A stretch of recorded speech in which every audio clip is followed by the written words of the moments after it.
to order. We'll start the meeting with our Pledge of Allegiance. I pledge allegiance to the flag of the United States of America and to the republic for which it stands, one nation under God, indivisible, with liberty and justice for all. Thank you. We'll now observe a moment of silence.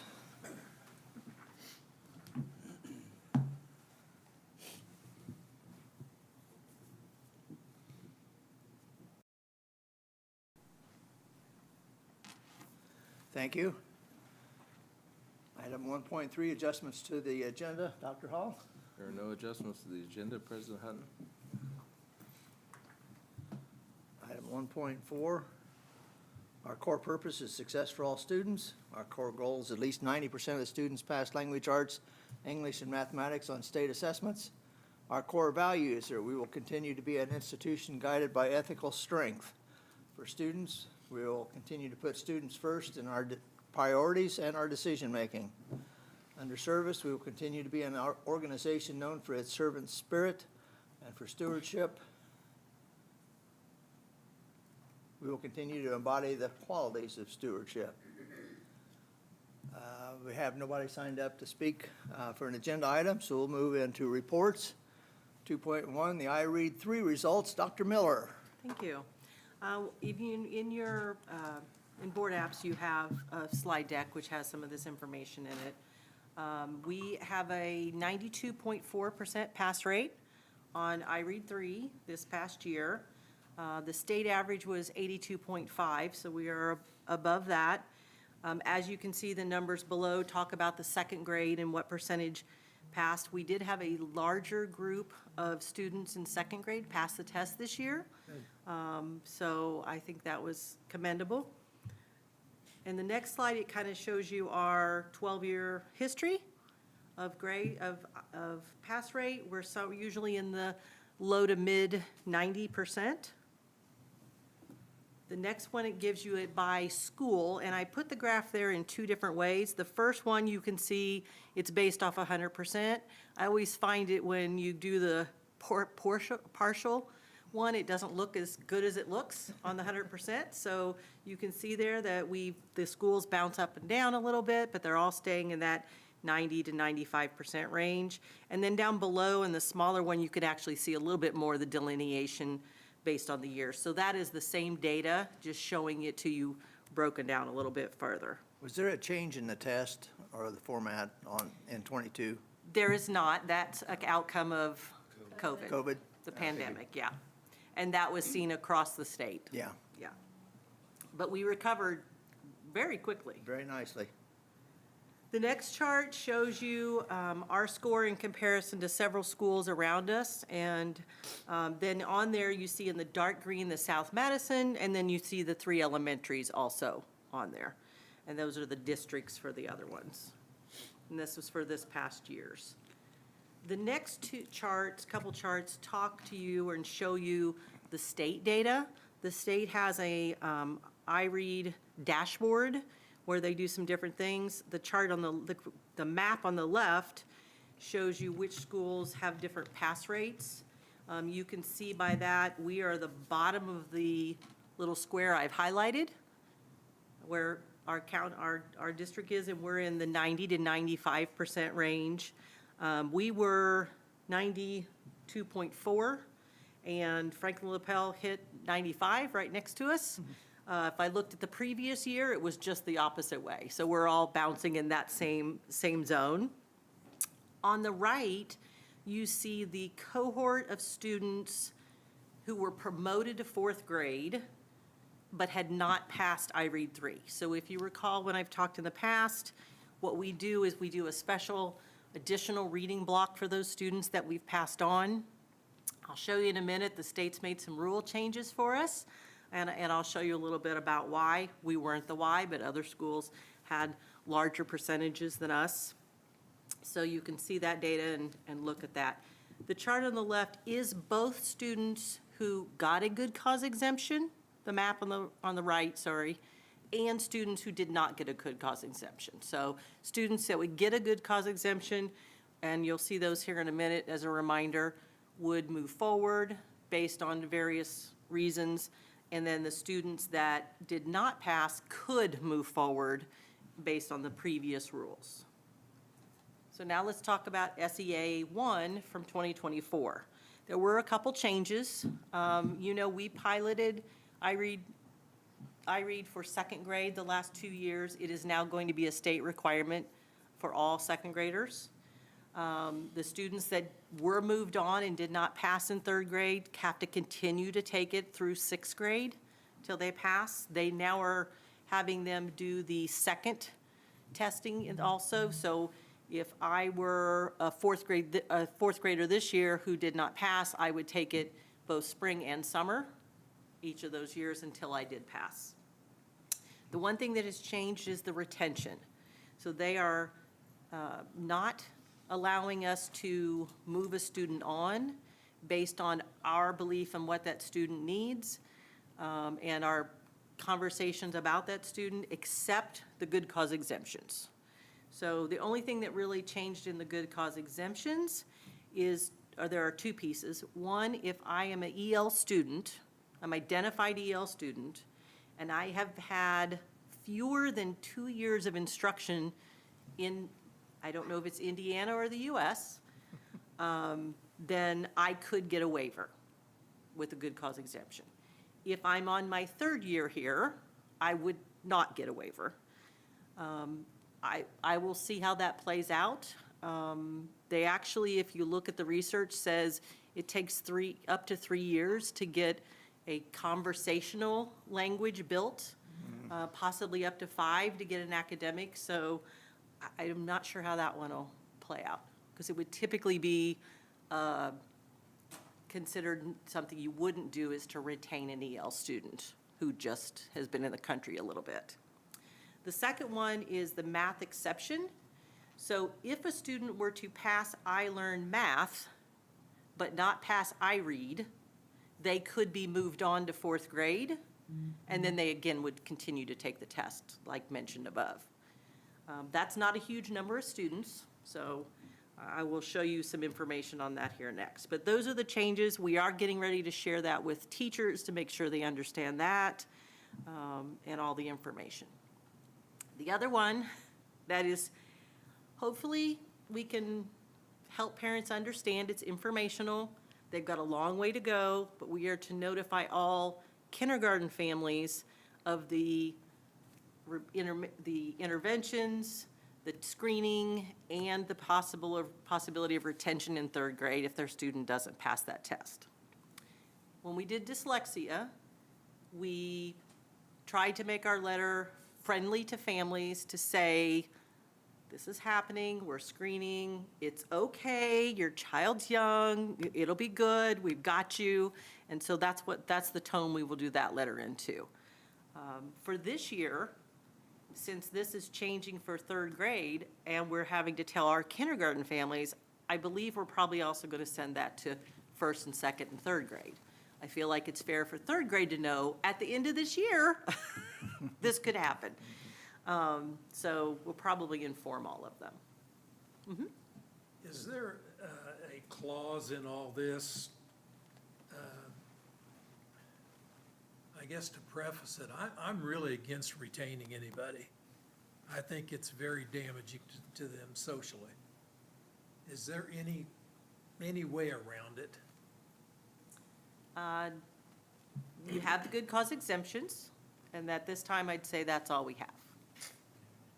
So parents can't they don't have weight. So we thought there was going to be a waiver that the parents could petition an appeal.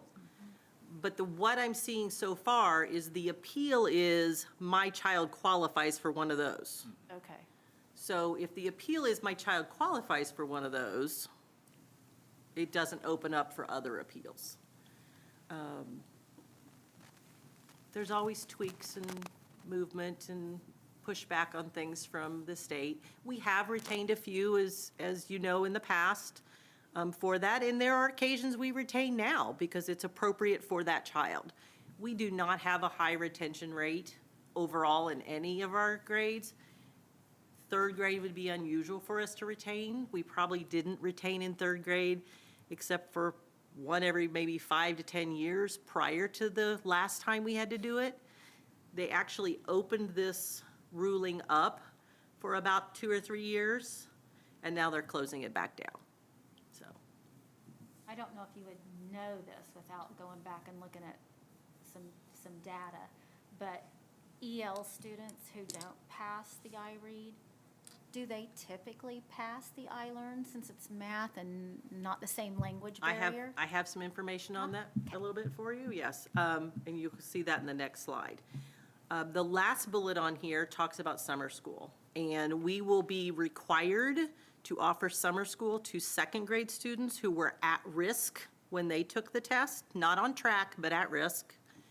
And also to third grade students that did not pass. We're already doing that for third grade. It'll be a matter of adding that second grade group in. Some of the kids we've invited have already been part of that group. The other stipulation, though, is if they do not attend at least 90% of it, then they have to be in intervention the next year.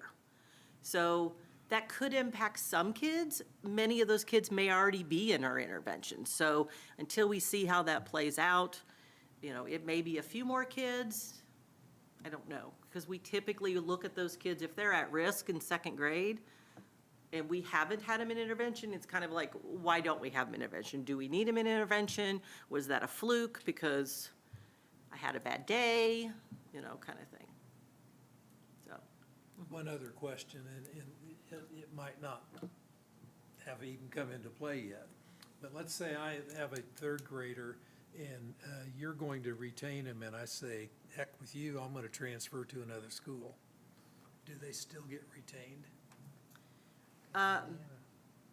I will say in theory, yes. If that school is following the state rules.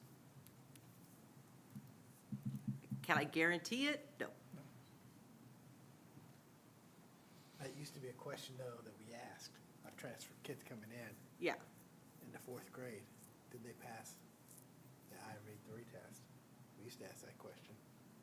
We asked that question. Yeah, we asked that question. Yes. It would just come with their records, right? It would come with their records. Yeah. And maybe I'm wrong, but I'm just pretty adamant I understand. against retaining kids because I I think get it really Yeah. shoots them in the foot by the system. Retention is something that we do limit and are take very, very seriously because it has more impact than just that child, that 5-year-old or that 7-year-old. You're impacting them when they're 18.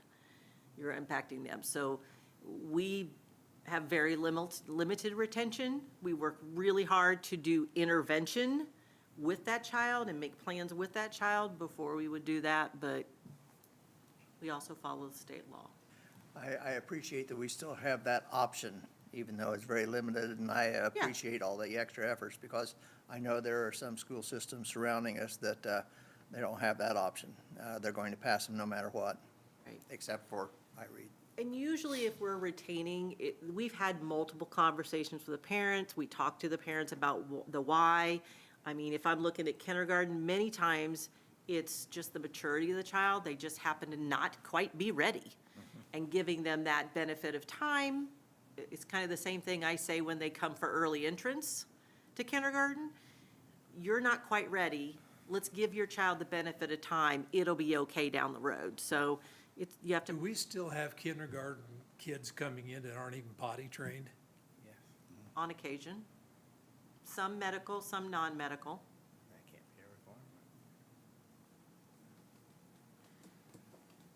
We have, right now, on iRead, we have the iRead test given at second grade, we have it given in third. Correct.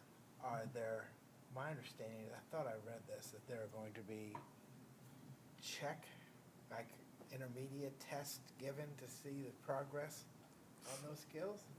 The I-learn checkpoints, not I-read. No, iRead checkpoints. I have not heard anything You about haven't heard that? I-read checkpoints. Okay. Doesn't mean, our checkpoints for iRead are our teachers, NWA, map testing, Reading fluency we do for dyslexia, but we do it 3 times a year because we also do it for monitoring students' reading growth.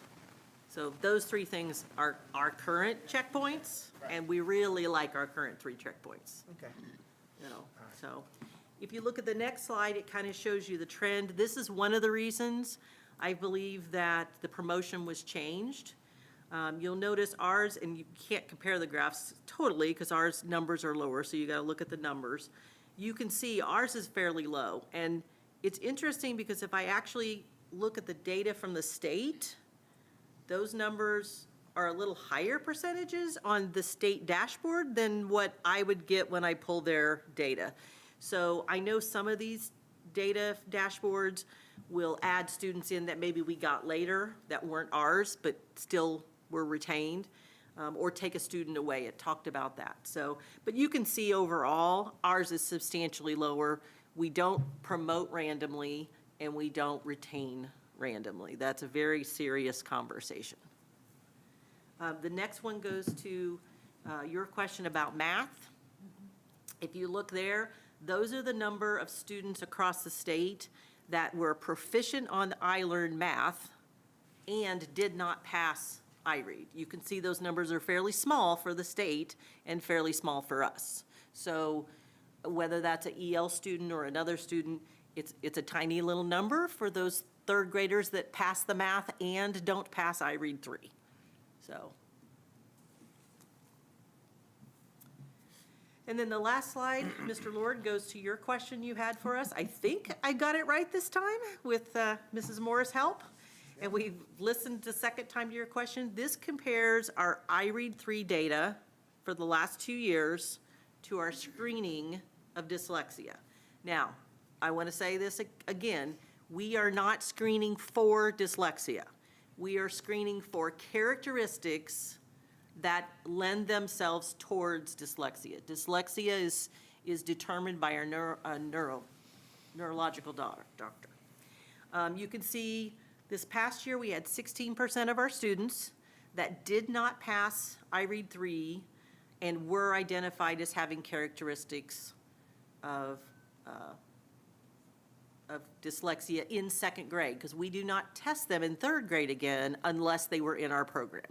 So, and that would not be till the end of the year. So you can see that the year before that, we had about 42% of the students that fell in that category. Wow. And there's a couple things that changed, we think, to help that. One, we started we organized a boot camp for iRead in our 3rd grade classes last year, and they focused on those key concepts, practicing those key concepts. They focused on test-taking skills and strategies. How do I go about this? Make sure you read the question, the passage, familiarize them with the format. So like we even use the repository of questions from iRead to show them examples of what the test would look like. We talked about things like what 20 minutes feels like. You're going to work on this. Let's do this for 20 minutes, and kind of built up that stamina in them.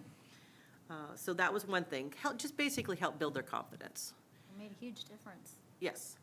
The second piece that we did was in 2nd grade, HMH came out with a new component called structured literacy lessons. So it provided more of that foundational skills, and we purchased that. We were able to purchase that, I want to say, through our reading. It was, Science of Reading grant and some title funds. But we did last year, because that didn't impact the 3rd graders, because it was in 2nd grade last year. But what we did was we introduced the 3rd grade teachers to structured literacy instruction from HMH, because their kids hadn't had it. And so they used that with kids that needed it.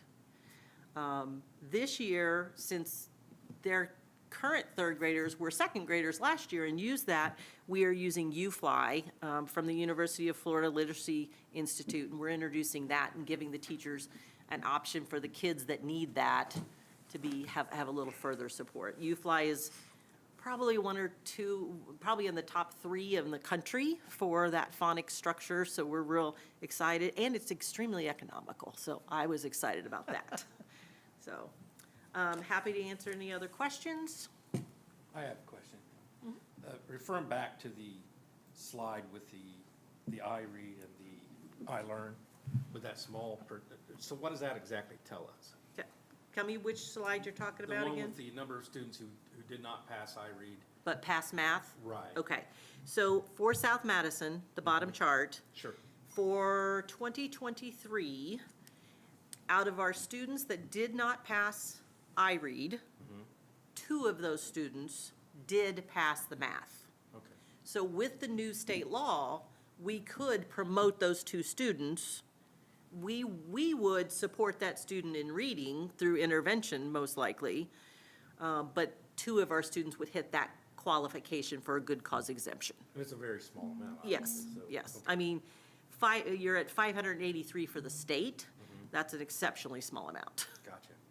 I think there was, I want to say 670,000 students that took the test. Sure. And 82% of those passed, so 18% of that didn't pass, and then only 583 of them passed math. Passed, yes. So, Gotcha. yeah, Thank you. yeah. Any other questions? Thank you, Dr. Miller. Next on the agenda is 2.2, iLearn results. Mr. Kruer. Thank you, President Hutton. Recently, the iLearn results for schools and corporations were unembargoed and released to the public. Our schools and our parents have had their results since last May. The window for the iLearn is typically roughly the middle of April to the middle of May. But we wanted to make sure and take the opportunity to share with the board how South Madison performed in relation to other schools in our county and in our conference and across the state as a whole. So in your documents, you have 2 documents in your packets that show these comparison. The first is South Madison schools, a breakdown of English, math, a number of students who pass English on iLearn, math on iLearn, and then both, and then compares those to the other schools across the county. And then the second document compares that to the schools across our conference. As you can tell, the students in South Madison in general outperformed the schools across the county and the state by a considerable margin in every category that's listed. In addition, our performance is also very comparable and above most of the other schools and districts in our Hoosier Heritage Conference as well. In general, the data reflects overall growth from 23 to 24. Obviously, that's what we are striving for. We know our students work very hard, our teachers work very hard, the rest of the staff in the building works very hard to help our students learn.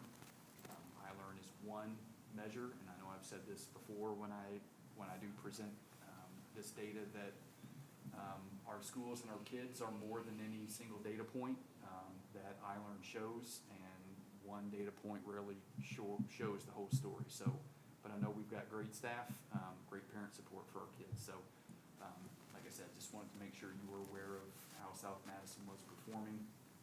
I will just piggyback on what Mr. Lord said about the iLearn checkpoints in relation to iRead. Up until well, this year as well, but this year we had the opportunity, all schools in Indiana had the opportunity to take part in a pilot of the iLearn checkpoints, which means, and we've opted into that this year. So we will, students in grades 3 through 8 will take a checkpoint in the fall, in the winter, and in the spring for iLearn. And then we'll take the summative test again, as our students usually have, or have in the years past, in the middle of April into the middle of May. Next year, that'll be required for all students and schools 3 through 8 across the state, but we did choose to opt in this year. Those checkpoints are not a summative, full-blown test. They are over specific standards. We do know what standards they are over. Our teachers in grade levels and departments have looked at those and are aligning curriculum to when, as best as they can, to when the state is assessing our students on those standards, so our students are prepared to take the assessment on what they are being assessed on. So, obviously, it's a pilot year, we don't have experience with all of us in terms of what that looks like, but we point out that that will be a change for us this year and moving forward for all schools across the state. Do you know the length of time it takes to do those checkpoints? They haven't really given a solid time on that because they're untimed. I was just going through the manual this week that the DOE has released, and it's an untimed test. iLearn has moved in that direction the past couple of years in general, but these checkpoint assessments will be untimed as well. They are shorter for sure, but they are untimed. I do have a question for you, Mr. Crewer. Are there any other charter schools or other than public schools, other than Anderson Prep that's on here? Or that you know figures to? I see it's the only one. Like in our county, Yes. not that I'm aware of, no.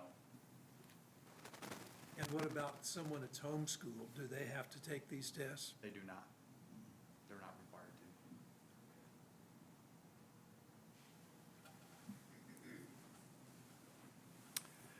Thank you, Mr. Crewer. Although we're very happy with the scores that we've heard about tonight, obviously, we're not satisfied because we're always striving for improvement and everything else. And I know the parents and the students need to be congratulated on the efforts that they put in. But would you please send out an email or some kind of a communication to the teaching staff and the assistants, how much we appreciate the extra efforts that they put in to make sure that this trend continues as it is, and that we're very proud of their efforts and glad it's going. Happy to do that. Section 3, approval of minutes of the regular meeting of the Board of School Trustees on August 1. You've had a chance to look at those minutes. Are there any questions or concerns? Move we approve them. I'll second. Penny? Angie Brown, Yes. Buck Evans. Yes. Kevin Ginder, Yes. Mike Hannah, Yes. John Lord. Yes. Mark Thompson. Yes. Bill Hutton. Yes. Moving to item 3.2, the approval of accounts payable vouchers. Once again, you had a chance to look at money spent. Are there any questions there?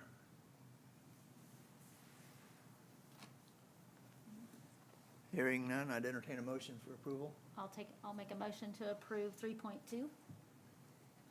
Second. Go ahead, Kevin. I'll second that. Angie Brown, Yes. Buck Evans. Yes. Kevin Ginder, Yes. Mike Hannah, Yes. John Lord. Yes. Mark Thompson, Yes. Bill Hutton. Yes. Moving to section 4, consent items. And our past practice has been to take 4.1 through 4.8 in its entirety. If it's okay with the board, we'll do the same thing tonight. Again, you've had a chance to see that. And it looks like Mr. Candiano's been working pretty hard to, he must have some kind of a project coming up that we'll go with. But I move we approve 4.1 through 4.8. I'll second. I'm too slow. You're late. slow. I'm late. Penny? Angie Brown, Yes. Buck Evans. Yes. Kevin Ginder, Yes. Mike Hannah, Yes. John Lord, Yes. Mark Thompson. Yes. Bill Hutton. Yes. Moving to financial business, 5.1, contract approval. Mr. McCarty. Thank you, President Hutton. Tonight, the administration is requesting approval of one fundraising contract for the middle school.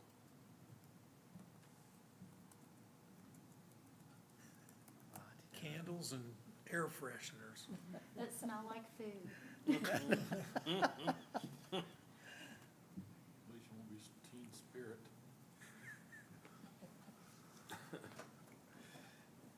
We need to approve this.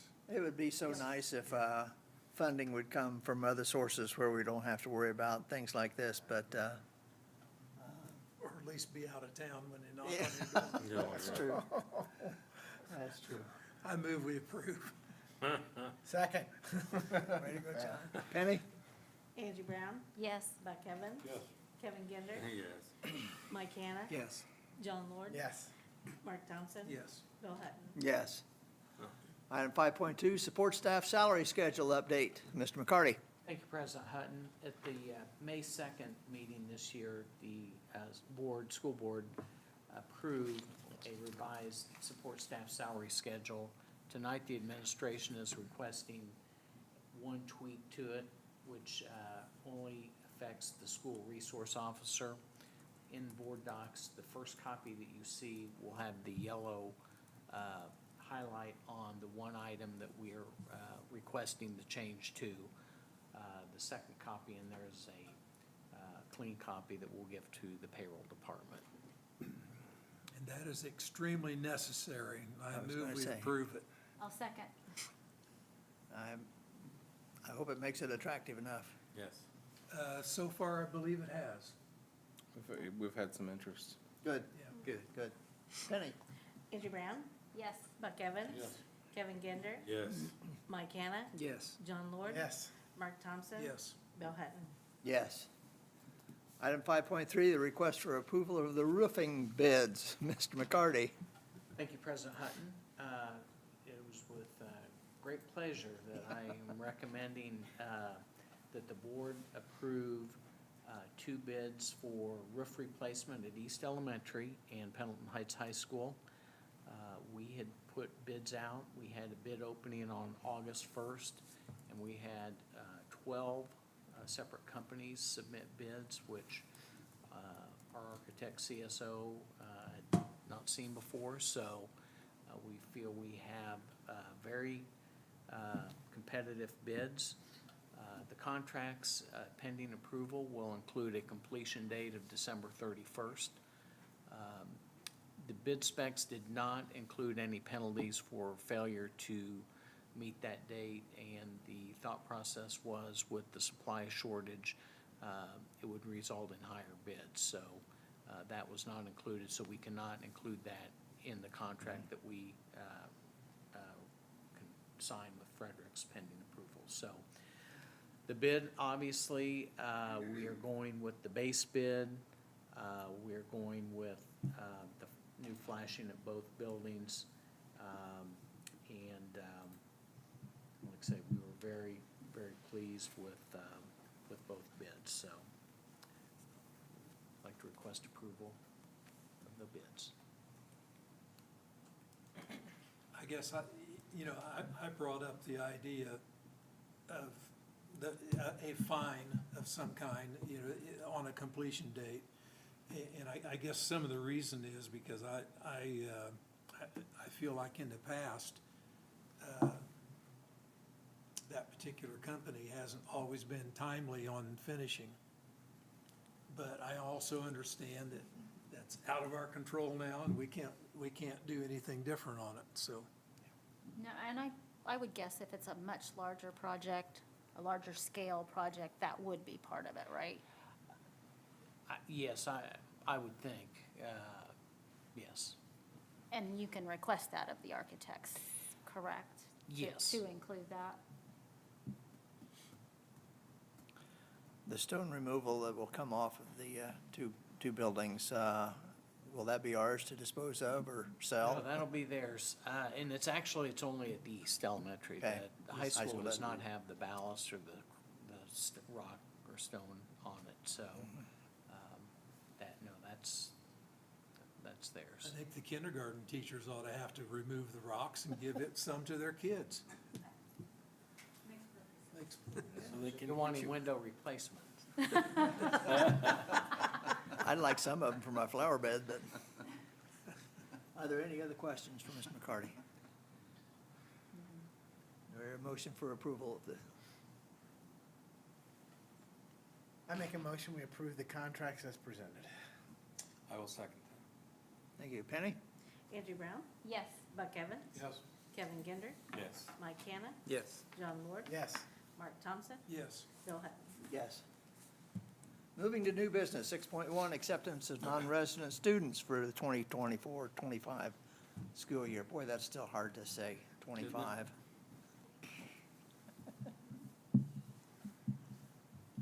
Thank you, President Hutton. The administration recommends the acceptance of 11 non-resident students to SMCSC as presented. We are still accepting applications through September 14th. If the application meets the criteria for enrollment and space is available, we would go ahead and allow that student to enroll. And I would bring the application back to you for approval retroactively. Does that put us over 600 now? It does currently, yes. Again, that changes every time I bring it to you because we do have, and for various reasons. One, sometimes they move out of the district and go to a different school, or they choose to remain out of district and go to the school where they are, or they move back in district to us, then they are no longer counted as a non-resident student. So that's why that number fluctuates. So, but yes, it's 603, I believe, was the number today. I think people are flabbergasted that we have that many students that are non-resident students when they hear that total. Well, the thing I keep hearing from people is, well, you know, we're overloading our schools. No, we're not. Not even close. They don't know what they're talking about. It'd be hard to pick up that missed revenue as well. Anyway, any other questions for Mr. Coor? Move we approve. Second. Penny? Angie Brown? Yes. Buck Evans? Yes. Kevin Ginder? Yes. Mike Hanna? Yes. John Ward? Yes. Mark Thompson? Yes. Bill Hutton? Yes. Item 6.2, tag policy adoption. Dr. Hall. Thank you, President Hutton. As most of you know, annually, we have to adopt the Teacher Appreciation Grant policy. It's a state law that we do that. And so the policy is the exact same one that we have adopted for many years in a row. But we are required, the board is required to re-adopt it every year, and then we have to submit it to the state of the date that we re-adopted it. So essentially what it does is just lays out, if we get Teacher Appreciation Grant money this fall, it basically lays out how we will distribute that to our teachers. And it's all scripted by law also, so. But Not we much ask for to your- discuss, is there? I mean, I'll go over it more if you want, but it's pretty much the same thing that we've done. What's the pleasure of the board? I'll make a motion to approve the tag policy adoption. Second. I think I'm gonna get some flags that you can pull up. That's right. Penny? Angie Brown? Yes. Buck Evans? Yes. Kevin Ginder? Yes. Mike Hanna? Yes. John Ward? Yes. Mark Thompson? Yes. Bill Hutton? Yes. Next section, other communications, 7.1, comments from patrons. Either one of our two glorious attendees. 200% up. I think we were close with one. Okay. 7.2, communications from the superintendent. Dr. Hall. I've just got a couple things. You had mentioned before the number of donations we got at East, but I just wanted to thank those individuals and companies that did that. So just wanted to recognize Berline Construction, Dana Wright DDS, Rosenthal Orthodontics, BL Brown, Zachary and Catherine Berline, and Bendels for their donations to East. So, because I think we've done that in the past, but I just wanted to make sure that those people got recognized for that. So. But they're not helping to pay for the roof replacement. Nope. Nope. I'm not sure what Tony has in mind, but he always does have a project going on. So. And then secondly, I just want to thank everyone. We had a really smooth start. So we've had the normal bumps in the road that you always have with the new school year, but it's been really smooth so far, and we're up and running. And next meeting, I'll give you an update on our enrollment. It's still very fluid. I could give you a number now, but it probably won't be accurate tomorrow because we have kids still coming and going. So I'll give you a number, and that'll be part of my report next week, or next meeting. So. That's all I have. Thank you, Dr. Hall. 7.3, communication from the Board of School Trustees. Angie? I'll put it out there on YouTube and to all in our audience that I think everyone should read The Anxious Generation. All parents should read The Anxious Generation, and I would tell you the author, but I don't know it off the top of my head. Do you know I it? do not either, no. Okay, that's it? You want to give a quick synopsis of what it's about? Yeah, I'd like to. No, I just made everyone curious. Yeah, Why would made us why anxious, would I didn't give she? it away? She's just making us anxious.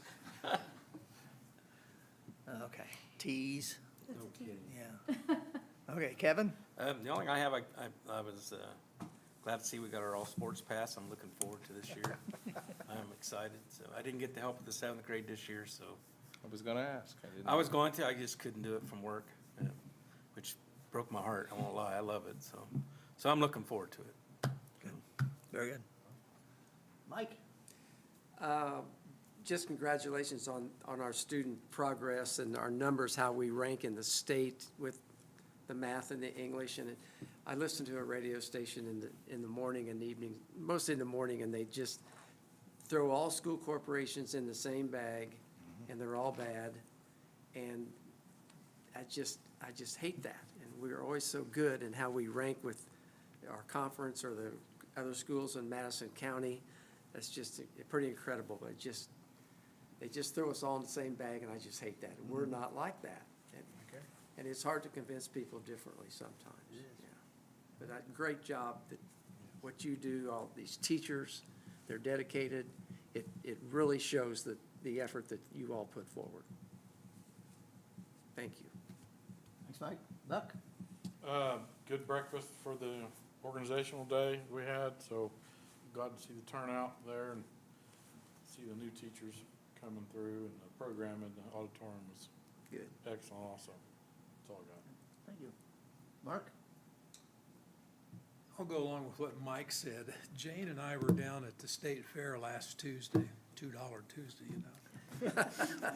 Big spender. And the old people ride for free. We got to talking to a young girl and her father. And Jane just mentioned, you know, that she was retired from, you know, South Madison Community Schools. And the father said, "Where? Pendleton?" They said, "Yeah. We moved here from California, and we came to your school system because we heard it was so good." And that's just nice to hear, instead of all the complaining would be the best word to use probably, that some people want to bring into things. We have excellent teachers, we have excellent administrators, and still proud to be a part of it. Very good. Thank you. John? I will second Angie with The Anxious Generation. I'm reading it also, and it's very good. It's a worthwhile read. So, that's all I got. Quick synopsis? No. Don't do it, John. Gotta read it. Gotta pay your money like I did. This is a tough crowd. With that, I'll entertain a motion for adjournment. So moved. I'll second. Penny? Angie Brown? Yes. Buck Evans? Yes. Kevin Ginder? Yes. Mike Hanna? Yes. John Lord? Yes. Mark Thompson? Yes. Bill Hutton? Yes. That concludes this meeting.